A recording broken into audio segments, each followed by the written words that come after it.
सुनिए, आपको ये कहानी बहुत ही अच्छी लगेगी। किसान की दुख भरी कहानी। एक बड़ा ही धनवान आदमी एक गांव में रहता था। जैसे कि ज्यादातर पैसे वालों को होता है, इस धनवान सेठ को भी अपने पैसों का घमंड था।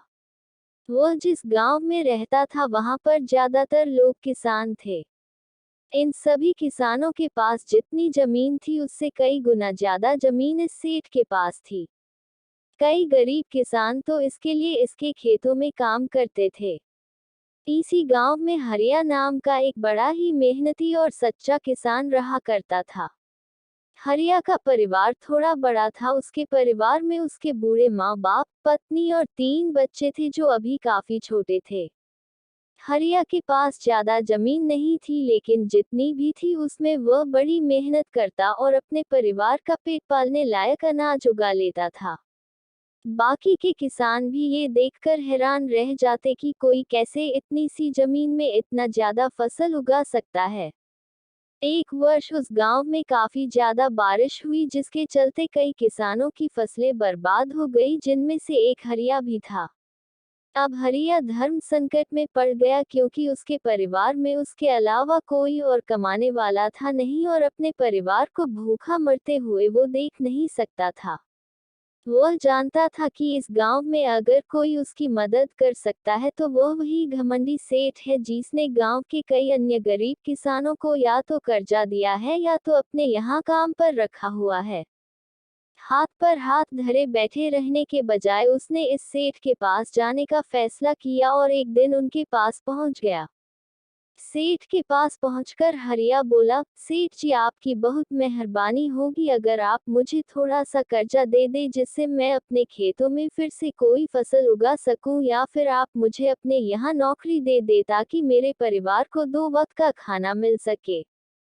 घमंडी सेठ को उसकी इन बातों से कोई मतलब था नहीं, लेकिन गांव के सारे लोगों की तरह वह भी यह जानता था कि हरिया कितना मेहनती है और वह जिस भी खेत में काम करेगा वहां वह दोगुनी फसल उगा सकता है। सेठ ने सोचा, अगर मैं इसे पैसे उधार देता हूं तो शायद यह स्थिति में नहीं है कि मुझे वापस लौटा सके, लेकिन अगर मैं इसे अपने खेतों में काम करवाता हूं तो मुझे जरूर दुगना फायदा होगा।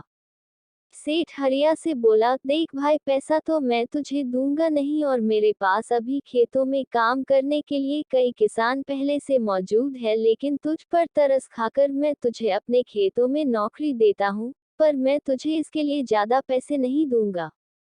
बाकी किसानों को मैं 300 देता हूँ, मैं तुझे 200 ही दे पाऊंगा। मरता क्या न करता।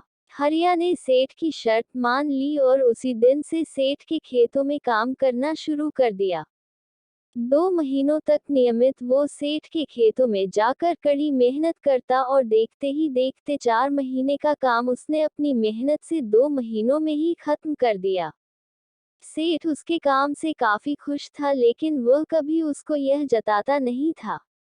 जब सेठ ने देखा कि उसका खेतों का काम अब खत्म हो चुका है, अगर वह हरिया को काम से निकाल देता है तो उसके 2 महीनों के पैसे बच जाएंगे, तब सेठ ने मोहन को काम से निकालने का फैसला किया। एक बार सेठ को ये विचार भी आया कि इतना मेहनती आदमी शायद उसे दोबारा ना मिले, लेकिन फिर उसने सोचा कि जब अगले साल काम आएगा तब उसे फिर से नौकरी पर रख लेगा। आखिर इस गांव में उसके अलावा है ही कौन जिसके आगे ये लोग अपने हाथ फैलाएंगे। एक दिन सेठ ने हरिया को अपने पास बुलाकर उसको उस दिन का पैसा दिया और साथ में ये भी कहा कि कल से तुमको काम पर आने की जरूरत नहीं है। अब मेरे पास तुम्हारे लिए कोई काम नहीं बचा है। जब मेरे पास काम आएगा तो मैं तुम्हें बुला लूंगा। ये सुनकर हरिया का दिल बैठ गया। पिछले 2 महीनों से कम ही सही उसके बच्चों और परिवार के पेट में अन्न का दाना जा तो रहा था, अब वह क्या करेगा? यही सोचकर उसकी आंखों से आंसू निकल आए। हरिया ने सेठ के पैर पकड़ लिए और गिड़गिड़ाने लगा, सेठ जी, मुझे इस काम की बहुत जरूरत है, मुझे मत निकालिए। अपने मतलब से मतलब रखने वाला सेठ टस से मस ना हुआ। उसने खरी खोटी सुनाकर हरिया को वहां से चलता कर दिया और मन ही मन 2 महीनों की तनख्वाह बचने से खुश होने लगा। अगले दिन जब सेठ सवेरे उठा और अपने आंगन में आया तो उसने देखा कि हरिया उसके आंगन में बैठा है। सेठ ने उसको पास बुलाकर पूछा कि क्या हुआ, तुम क्यों यहाँ पर बैठे हो? हरिया बोला, सेठ जी मुझे वापस काम पर रख लीजिए। आप जानते ही हैं मेरी आर्थिक परिस्थिति कैसी है। थोड़ी दया कीजिए। लेकिन सेठ ने उसकी एक न सुनी और फिर एक बार उसे बुरा भला कहकर वहां से जाने के लिए कहा। बेचारा हरिया अपना सिर नीचे झुका के वहां से चला गया। अगले दिन फिर यही घटना दोहराई गई। हरिया फिर सेठ के आंगन में बैठा था। सेठ ने फिर उसको वहां से जाने के लिए कहा। यही घटना अगले कई दिनों तक चलती रही। अब तो हरिया सेठ मकान से नहीं जाता और वहीं पर बैठा रहता था। एक बार सेठ ने उससे पूछ लिया, तुम कैसे आदमी हो? मैं तुम्हारा इतना अपमान करता हूँ लेकिन तुम्हें कोई फर्क ही नहीं पड़ता। तब हरिया ने सेठ से कहा, बुरा तो बहुत लगता है सेठ जी, लेकिन जब घर जाता हूँ और भूख से बिलखते अपने माँ बाप और बच्चों को देखता हूँ तब यह अपमान मुझे कुछ भी नहीं लगता। इतना सब कुछ होने के बाद भी सेठ का दिल जैसे पत्थर का बना हुआ था। उसने हरिया को अभी तक काम पर नहीं रखा और ना ही उसका ऐसा करने का कोई इरादा था। एक दिन सेठ ने सोचा कि कुछ दिनों के लिए किसी और गांव चला जाता हूं ताकि हरिया से पीछा छुड़ा सको। अगले दिन हरिया के आने से पहले ही सेठ अपने परिवार को लेकर अपने किसी संबंधी के यहाँ चला गया और वहां पर 10 दिनों तक रहने के बाद फिर अपने गांव, अपने घर वापस लौटा। घर लौटते ही सेठ ने आसपास हर जगह नजर दौड़ाई तो पाया कि वहां पर अब हरिया नहीं था। सेठ ने सोचा, मेरी तरकीब काम कर गई। लगता है हरिया से अब पीछा छूट गया है।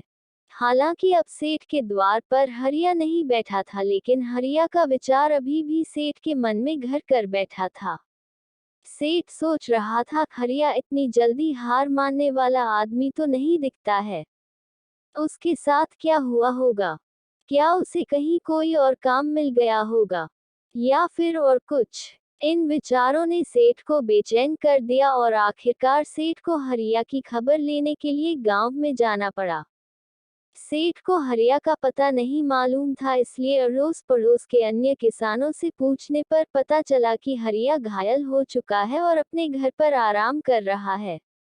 सेठ ने जब उसके घायल होने का कारण लोगों से पूछा तो सेठ को पता चला कि जब सेठ अपना घर छोड़कर किसी और गांव में गया था, तब बंद घर देखकर कुछ चोर उसके यहाँ चोरी करने आए थे, जिनको रोकने की कोशिश करते हुए हाथापाई में हरिया को बहुत ज्यादा चोट लग गए। ये सब जानने के बाद सेठ का पत्थर का दिल भी अब मोम की तरह पिघल गया। सेठ को अपने किए पर पछतावा होने लगा। सेठ ने अपने आप को याद दिलाया कि कैसे उसने एक शरीफ और सच्चे आदमी को ज्यादा काम करवा कर भी उसको पूरा पैसा नहीं दिया और जिसको गले से लगाना चाहिए था उसे ठोकर मारकर भगाता रहा। सेठ हरिया का घर का पता पूछकर उसके घर पहुंचा तो देखा कि हरिया की घर की हालत बहुत खराब है। उसका परिवार भूख से बेहाल है और वह खुद अपने हाथ पैर पर चोट के साथ एक खाट में पड़ा हुआ है। ये दृश्य देखकर सेठ की आंखों से आंसू बह निकले। सेठ ने हरिया के पास जाकर उससे सच्चे दिल से माफी मांगी। उसको उसकी मेहनत के पैसे दिए, उसका इलाज करवाया और उसको हमेशा के लिए अपने यहाँ काम पर रख लिया। दोस्तों, इस खूबसूरत कहानी से हमें कई पाठ सीखने के लिए मिलते हैं। भगवान ने हमें दूसरों से बेहतर जिंदगी दी है तो हमें उसका फायदा नहीं उठाना चाहिए और हो सके तो जरूरतमंदों की जिंदगी में भी सुधार करने की कोशिश करनी चाहिए। आपको मेरी कहानी कैसी लगी कमेंट में बताइएगा और मेरी कहानी प्लीज़ लाइक और सब्सक्राइब करें प्लीज़।